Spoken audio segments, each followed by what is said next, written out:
मुसलमानों, ये मदरसा है। इस मदरसे में मिसाल के तौर पर मैं ये नहीं कहता हूं कि सिर्फ उस्ताद का कमाल है, लेकिन माँ बाप की जितनी मेहनतें हैं उससे कई गुना ज्यादा मेहनत उस्ताद की हुआ करती। जब बेटा घर में होता है, जमीन पे गद्दा लगा करके अगर बेटे को सुला देती है माँ, तो वो प्यार करने वाला बाप आकर के अपने बेटे से कहता है, अपनी बीवी से कहता है, बीवी मेरे बेटे को जमीन पे सुला दिया, ठंडी लग जाएगी, निमोनिया बन जाएगी, जमीन पे मत सुला, चारपाई पे लेटाओ, गद्दे पे लेटाओ, बेटे को ठंडी ना लगने पाए, डायरिया ना बनने पाए, निमोनिया ना बनने पाए। मगर घर पे मैं आपसे कहना चाहता हूँ, माँ बाप घर पे हिफाजत किया करते हैं, मगर कुर्बान जाओ वही बच्चा है। अगर घर पे नमक तेज हो गया है, कहा माँ नहीं खाऊंगा, माँ ने नखरे बर्दाश्त कर लिया, कहा बेटे ठीक है मत खा, दूसरी दाल बना करके तैयार कर देती हूँ। मगर वही बच्चा है, वही जो माँ से प्यार करता है, वही बच्चा है जो बाप देख करके अपने दिल को तसल्ली दिया करता है। उसी को जब ख्याल आता है अब मेरा बेटा ऐसे आम बेटों की तरह नहीं रहेगा, अब मैं अपने बेटे को नबी के दीन के लिए वक्फ करना चाहता हूँ, अब उस बेटे को उठाया है, मदरसे में ला करके डाला है। अब जब मदरसे में डाला है, खाने में नमक है तब भी खाया जा रहा है, नहीं है तब भी खाया जा रहा है, चावल में धान मिला है तब भी खाया जा रहा है, अच्छा चावल है तब भी खाया जा रहा है, सब्जी में शोरबा है तब भी खाया जाता है, सिर्फ आलू की सब्जी है तब भी खाया जाता है। और बिछाने के लिए वही बाप है जो घर पे अगर एक मोटा गद्दा लगा करके बेटे को जमीन पे लेटा दिया है, तो निमोनिया के डर से उसको मशहरी पे लेटाया जाता है। मगर मदरसे में ना तो मशहरी दी जा रही है, ना तो डबल बेड दिया जा रहा है। अगर मदरसे का बिस्तरा देखना चाहते हो तो आकर के किसी मदरसे में देख लो, इतना पतला बिस्तरा है कि उस पे कदम रखोगे तो जमीन की ठंडक महसूस होती है। फिर भी मदरसे में उस पतले बिस्तर पे लेट करके भी बच्चे को ना निमोनिया होने पाता है, ना तो डायरिया बनने पाती है, तो उसको बुखार आने पाता है। पता क्यों? इसलिए मुसलमानों कि घर पर जब तक रहता है माँ बाप देखभाल करते हैं, जब मदरसा आ जाता है तो रसूल पाक वहां माँ बाप की हिफाजत में होता है बच्चा, यहाँ रसूल पाक की हिफाजत में होता है। क्योंकि माँ बाप ने कुरान की तालीम के लिए उलमाए किराम के हवाले कर दिया है, और बच्चा वही बच्चा जब कुरान के इल्म को अपने सीने में उतारता है, तो अभी तक जो गुल्ली डंडा खेलने की उम्र थी उसकी, जैसे ही कुरान उसके सीने में आया है, मुसलमानों रास्ता चलने वाले उस बच्चे को हाथ पकड़ते थे, कोई इधर प्यार से ढकेल दिया करता था, कोई उधर प्यार से ढकेल दिया करता था, कोई ठोकर मार दिया करता था। लेकिन जिस दिन से उसके सीने में कुरान उतरा है, वही ठोकर मारने वाले इंसान अब उस बच्चे को हाथ लगाने के लिए तैयार नहीं है। अब उनकी सोच बदल गई। अभी तक ये आम बच्चा था, अब ये वो बच्चा नहीं जिसको हम ठुकराया करते थे, ये वो बच्चा है जो सीने में कुरान लेकर के जा रहा है। अभी से हमें अगर प्यार करना है तो ठुकरा करके नहीं, बल्कि कुरान को सीने से लगा करके करना। वही बच्चा है जब कुरान उतार लिया सीने में, तो वही बच्चे को जो ठोकर मारा जाता था, अब उसी बच्चे को सीने से लगा करके प्यार किया जा रहा है, उसी बच्चे को अपने सर का ताज बना करके प्यार किया जा रहा है। मुसलमानों जरा हाफ़िज़े कुरान का अंदाजा लगाओ। जिसने कुरान को अपने सीने में महफूज कर लिया उसकी बात अलग, उसके माँ बाप की अजमत का अंदाजा लगाओ। मैदान महशर कायम होगा, नफ्सी नफ्सी का आलम होगा, एक जमात ऐसी होगी जो औरतों की जमात अलग है, मर्दों की जमात अलग है, ताजे जर्री सर पे सजा करके जा रहे हैं। मैदाने महशर से लोग आवाज देंगे, लोगों ये कौन सी जमात जा रही है? नबियों की जमात है। कहा नहीं, ये नबियों की जमात नहीं है। कहा ये वलियों की जमात है। कहा नहीं, वलियों की भी जमात नहीं है। तो कहा फिर ये सहाबियों की जमात है। कहा नहीं, सहाबियों की भी जमात नहीं है। तो कहा इतनी शान और शौकत के साथ ताजे जर्री सजा करके ये कौन सी जमात जा रही है? तो आवाज में आएगी, ऐ लोगों सुनो, ये न नबियों की जमात है, न वलियों की जमात है, न सहाबियों की जमात है। ये वो जमात है जिसने अपने बेटे को हाफिज़े कुरान बनाया है। जब बेटा हाफिज़े कुरान होता है तो माँ बाप को ऐसा ताजे जर्री लगा दिया जाता है। तो जब माँ बाप को यह आलम है जिसके सीने में कुरान महफूज हो गया है, हाफिज़े कुरान के आलम क्या होगा? ये मदरसा है, यहाँ दुनिया नहीं दिया जाता, यहाँ आखिरत संवारे जाते हैं। मुसलमानों, ईद के बाद से जैसा हजरत ने ऐलान फरमाया, इंशाअल्लाह इस मदरसे में 10, 15, 20 जितनी ताकत से आप हजरात मदरसे की मदद करेंगे, जितने बच्चों को रखने की ताकत होगी, इंशाअल्लाह दर्जे हिफ्ज के बच्चे यहाँ रहेंगे। उनके खाने का भी इंतजाम होगा, उनके पानी का भी इंतजाम होगा, हर चीज का इंतजाम होगा। और फिर आप उनके खाने का भी इंतजाम करेंगे, उनके पानी का भी इंतजाम करेंगे, उनके नाश्ते का भी इंतजाम करेंगे, उनके नहाने धोने का भी इंतजाम करेंगे। एक हदीस में बता करके निकल जाऊं, मुसलमानों, वही बच्चे जब इस मदरसे में आएंगे या जहां भी मदरसे में पढ़ रहे हैं, आप जाते हैं उन बच्चों को, उन पे मोहब्बत कर, उनसे मोहब्बत करते हैं। किसी बच्चे को मदरसे से बुला करके पढ़ाई के आउट टाइम में, छुट्टी के टाइम में, बहुत से लोगों को मैं देखता हूँ, हमारे मदरसे में भी आते हैं, हजरत के मदरसे में जाते हैं, जो बच्चों से मोहब्बत करते हैं, उन बच्चों को छुट्टी के टाइम में जाते हैं, धीरे से बुलाते हैं। बुलाने के बाद उनको होटल पे ले जाते हैं, बेटा चाय पी ले, चाय पिलाते हैं, भूख लगी है खाना खा ले, खाना खिलाते हैं। नहाने के लिए साबुन है? नहीं है, साबुन दिलाते हैं। कपड़ा धुलने के लिए सरफ है? नहीं है, सरफ दिलाते हैं। और कपड़ा तेरे पास है पहनने के लिए? नहीं है, कपड़ा दिलाते हैं। दिला करके बाहर से निकल जाते हैं, मदरसे में बताने नहीं आते, बाहर से निकल जाते हैं। और जब बाहर से निकल जाते वो बच्चा हंसता मुस्कुराता हुआ आता है। बोलो मुसलमानों, जब उसने नाश्ता किया, कराया है, चाय पिलाया है, कपड़ा दिलाया है, समोसा खिलाया है, हर चीज का इंतजाम किया है, वहां से आने के बाद में जब वो कुरान की तिलावत करेगा, बोलो दिल में उसके उस बंदे का ख्याल होगा कि नहीं होगा? इधर कुरान की तिलावत हो रही है, उधर नाश्ता कराने वाले का ख्याल आ रहा है, इधर कुरान की तिलावत हो रही है, उधर कपड़ा दिलाने वाले का ख्याल आ रहा है, इधर कुरान की तिलावत हो रही है, उधर चाय पिलाने वाले का ख्याल आ रहा है। इसी मंजर को नक्शा खींचते हुए मेरे आका फरमाते हैं, जब मैदान महशर कायम होगा, नफ्सी नफ्सी का आलम होगा, हफ़ाज़े कराम एक तरफ होंगे, आलिम दीन एक तरफ होंगे, औलिया इकराम एक तरफ होंगे, सबकी जमातें अलग अलग होंगी, सबकी जमातें अलग अलग होंगी। और जब जमातें अलग होंगी, उलमा इकराम का जब फैसला होगा, हुफ़ाज़े इज़ाम का जब फैसला होगा, उनको कहा जाएगा, जाओ तुमको जन्नत का परवाना मिल चुका है, तुम्हारी मग़फ़िरत हो चुकी है, तुमको जन्नत का परवाना मिल चुका है। अब ये पूरी जमात इकट्ठा होकर के जन्नत की तरफ चलेंगे। और जब जन्नत की तरफ चलेंगे, जन्नत का दरोगा दरवाजे पे खड़े होकर के कहेगा, किधर जा रहे हो? जन्नत में जा रहे हैं। क्यों जा रहे हो? रब ने मुझे जन्नत का परवाना दे दिया है। कहा किस बिना पर? कहा इसलिए हमने बचपन से कुरान की तालीम को आम किया है, कुरान को सीखा है, हाफ़िज़े कुरान बने हैं, आलिम दीन बने हैं, इल्म की जो है, इल्म की दीन की तबलीग किया है, लोगों को इल्म सिखाया है। तो कहा इसलिए रब ने मुझे मेरी मग़फ़िरत कर दिया है, मुझे जन्नत का परवाना दे दिया है। तो अब वो जन्नत का दरोगा कहेगा, सुनो, क्या तुम घर पे बैठ करके हाफ़िज़े कुरान हुए थे?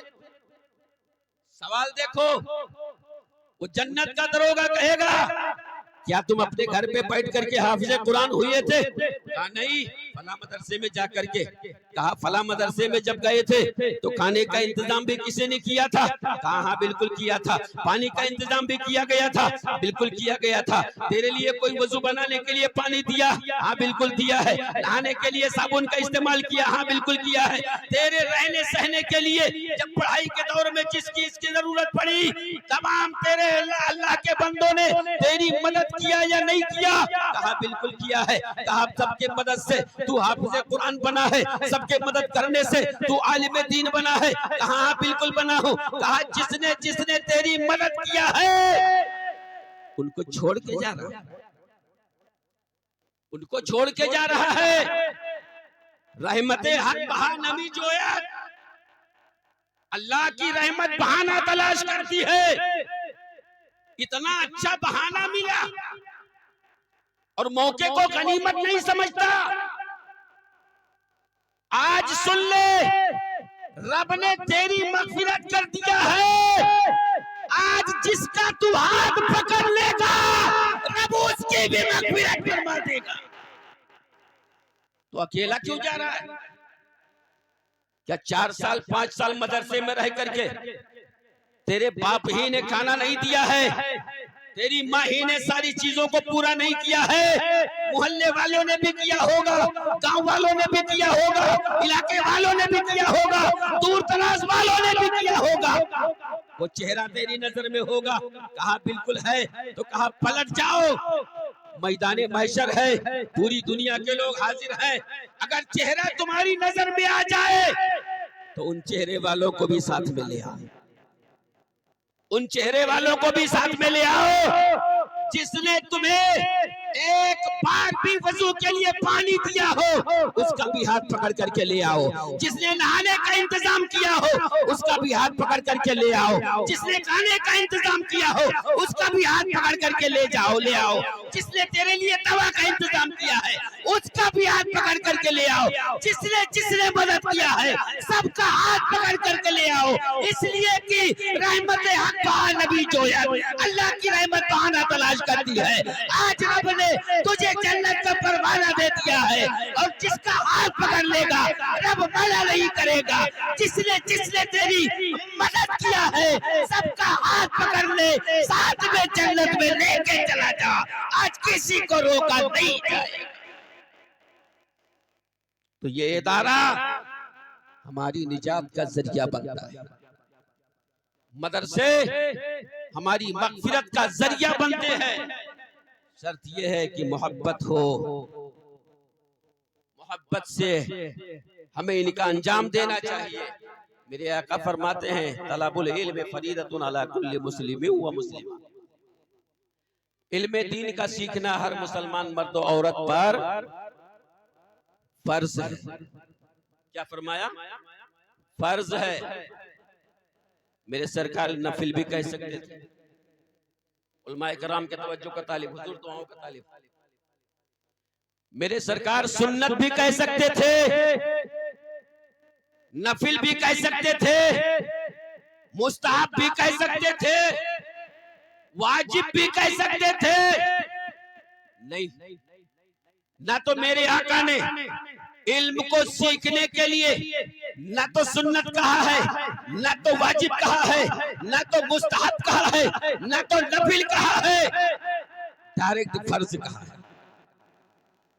फर्ज कह करके मेरे आका ने ये अहमियत को दिया कि आए मेरे गुलामों, आए अल्लाह के बंदो, अगर फर्ज से दूर हो गए तो तुम्हारी दुनिया की जिंदगी भी तबाह हो सकती है, आखिरत की भी जिंदगी तबाह हो सकती है। और अगर फर्ज को हासिल करने में कामयाब हो गए तुम्हारी दुनिया भी समझ सकती है, आखिरत। फर्ज इसलिए कहा इल्म की अहमियत समझो। ऐसा नहीं घर में एक बेटे ने पढ़ लिया तो सब फर्ज से अदा। बोलो घर में एक बंदा नमाज पढ़े तो क्या सबके ऊपर से नमाज खत्म? नहीं खत्म होती। जैसे नमाज सब पे फर्ज है ऐसे इल्म दीन का सीखना भी सब पर फर्ज है। एक तो हम इल्म से दूर रह करके फर्ज पे अमल नहीं करते ये अलग गुनाह, और उलमाए किराम पे तंज करते हैं ये डबल गुनाह। और जो पढ़े लिखे नहीं है ना वो क्या कहते हैं, हम अगर गुनाह करेंगे तो अल्लाह माफ फरमाएगा इसलिए कि हम जानते नहीं। कहते कि नहीं कहते, ये हमारे ऊपर वार करते हैं। आलिम हाफिज गुनाह करेंगे तो इनको डबल गुनाह होगा इसलिए जानते हैं। अरे डबल गुनाह का मुस्तहिक तू है। एक तो फर्ज छोड़ करके गुनहगार बन रहा है, दूसरा गुनाह करके गुनहगार बन रहा है। इल्जाम आलिमों के ऊपर आयद कर रहा है। सुधर जा मुसलमान, ये आलिम है, ये हाफिज है, ये अल्लाह के इतने बरगुज़ीदा बंदे बन चुके हैं, ये कदम रखते हैं तो अल्लाह ताला हर कदम पर इनको नवाजता चला जाता है। तेरे लिए कौन सा इंसान दिया है, तेरे लिए कौन सा इनाम दिया है? ये वो आलिम है कि कब्रिस्तान से गुजर जाए, कुछ न पढ़े तो 40 दिन तक अल्लाह ताला उस कब्रिस्तान से अज़ाब को कदम पर पा देता है, और तू कब्रिस्तान में कदम रख दे तो अज़ाब नाज़िल कर देता है। तो इन पे तंज करता है, उलमा इकराम पे तंज कर रहे हो। ये कब्रिस्तान में कदम रखते अज़ाब डाल दिया जाए, तुम्हारे कदम रखने से क्या होगा? उलमा इकराम पे तंज करोगे, अपनी आकिबत को बर्बाद मत करो मुसलमानों। होश में आओ, आलिमों की कद्र करोगे, मैदान महशर में तुमको इज्जत मिलेगी। हाफिजों से मोहब्बत करोगे, मैदान महशर में तुमको इज्जत मिलेगी। अगर आज हाफिजो आलिम को कद्र की निगाह से देखोगे, अल्लाह ताला तुम्हारी भी इज्जत को बढ़ाएगा, तुमको भी सुरखरुई अता करेगा। मेरे आका फरमाते हैं या तो आलिम बनो, अगर आलिम नहीं बन सकते तो कम से कम आलिम से मोहब्बत करने वाला ही बन जाओ, आलिम से मोहब्बत करने वाला ही बन जाओ।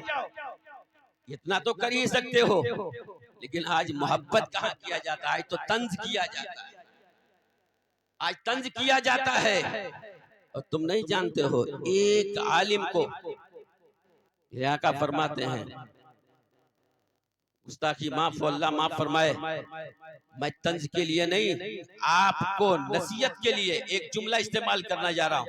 हुजूर आपको गवाह बनाकर, किसी मौलाना को हिकारत की नजर से सिर्फ मौलाना वाह कह दिया, अल्लाह माफ फरमाए, बार बार तौबा कर रहा हूं इसलिए कि आपके सामने मैंने जुमला निकाला है। हमारे गांव देहात में कितना बोला जाता है, अरे इस तरह से हिकारत के साथ इस तरह जुमला इस्तेमाल करने वाले के लिए मेरे आका फरमाते हैं, अगर उसने हिकारत से कहा है तो ये दायरे इस्लाम से खारिज हो जाएगा, और अगर उसने बदजुबान होकर के कहा है तो तौबा वाजिब हो जाए। और उसी आलिम को क्या क्या कहा जाता है समझ जाओ मुसलमानों। ऐसे बुजुर्ग हमारे सामने बैठे हैं, आज इनको गवाह बना करके अपने गुनाहों से सब मिल करके तौबा करेंगे इंशाअल्लाह, और आने वाली जिंदगी को हम उलमाए किराम से मोहब्बत करके गुजारेंगे। अब तक की जिंदगी तुमने गुजारा है उसका जायजा ले लिया है, एक मरतबा उलमाए किराम से मोहब्बत करके जिंदगी गुजार लो, और पिछली जिंदगी अगली जिंदगी का मुहासरा कर लो, मुकाबला कर लो, पता चल जाएगा पिछली जिंदगी कैसी गुजर रही थी। उलमाए किराम से मोहब्बत करने के बाद अगली जिंदगी कैसी गुजरती नजर आ रही। हुजूर वाला से गुजारिश करूंगा, हजरत कुछ लोगों की तमन्नाएं हैं, उन तमन्नाओं पे आप जो है उनकी तमन्नाओं को पूरी करें, और जो वो अर्जी लेकर के बैठे हैं हुजूर उनकी दुआओं को सुने, इसलिए कि मुझे यकीन है कि आप ऐसी जात के खलीफा हैं ऐसी जात के खलीफा हैं कि जिस खलीफे का चर्चा सिर्फ सरजमीन हिंदुस्तान में नहीं बल्कि पूरी दुनिया के कोने कोने में चल रहा है। ऐसी जात के आप खलीफा हैं हुजूर, आप सिर्फ इशारा फरमा देंगे हम सब गुनहगारों का बेड़ा पार हो जाएगा। आप दुआ कर देंगे हम सब गुनहगारों का बेड़ा पार हो जाएगा। जो परेशान हाल है परेशानियां दूर हो जाएंगी। खास तौर से हुजूर आज इस इदारे के लिए आप ऐसी दुआ फरमाएं कि आने वाले साल में जब भी उलमा इकराम यहाँ पर आए तो ये मकतब की शक्ल में नहीं एक इदारे की शक्ल में ये इदारा नजर आने लगे। और आज तक तो मकतब की पढ़ाई इसमें चल रही है।